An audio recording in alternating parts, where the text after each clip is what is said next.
আজ মাগরিবের আগে এই সূরা আর এই দুয়ার আমল যদি করেন, যা চাইবেন তাই পাবেন। আপনার অভাব জীবন থেকে দূর হবে। টাকা এমনভাবে আসবে যা আপনি কল্পনা করতে পারবেন না। প্রিয় ভাই, মানুষের কাছে যখন টাকা পয়সার খুব অভাব থাকে, দুশ্চিন্তায় থাকে। পৃথিবীর সব মানুষই ধনী হতে চায়, কিন্তু সবাই ধনী হতে পারে না।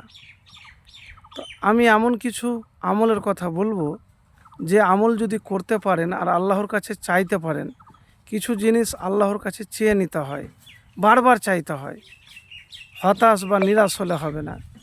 তো মাগরিবের আগে একবার সূরা ওয়াকিয়া পাঠ করবেন।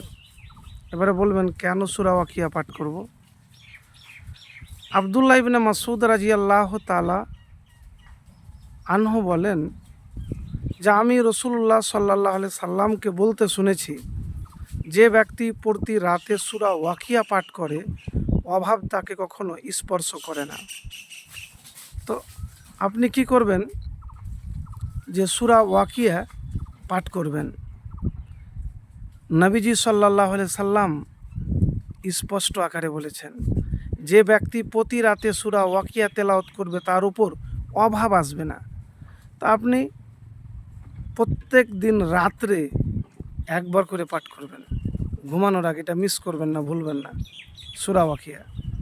আর যে আমলের কথা বলছি, যে মাগরিবের আগে আপনি যতটুকুন পারবেন পাঠ করবেন। সূরা ইখলাস পাঠ করবেন, দিয়ে ইসমে আজম আপনি পড়ে আল্লাহর কাছে দোয়া করবেন।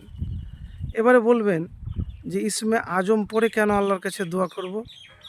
নবীজি সাল্লাল্লাহু আলাইহি ওয়াসাল্লাম কসম খেয়ে বলেছেন। কি খেয়ে বলেছেন? কসম। কার কসম? যার হাতে আমার জীবন, তার শপথ, যে ব্যক্তি ইসমে আজম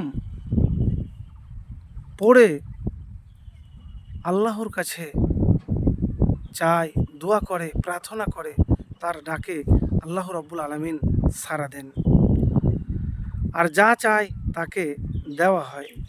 তো আমি এটি আমার কোনো বানানো গল্প বলছি না। নাসাই শরীফ 1300 নম্বর হাদিস।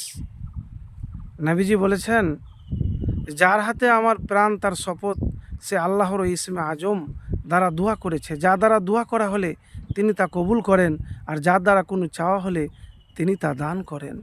1300 নম্বর হাদিস। তো ইসমে আজম পড়ে আপনি দোয়া করবেন। তো ইসমে আজমটি কি?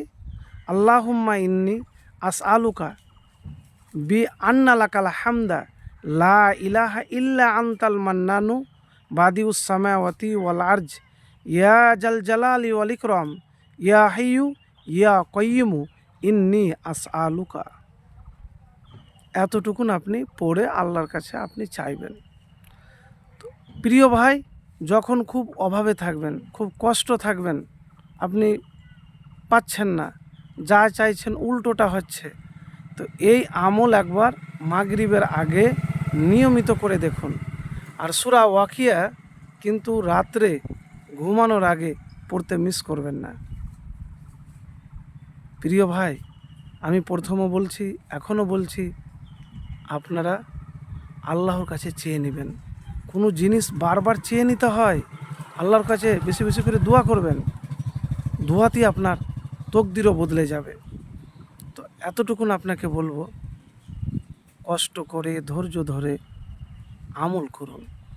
এ দুনিয়াতে যদিও নাও পান, আখেরাতে পাবেন।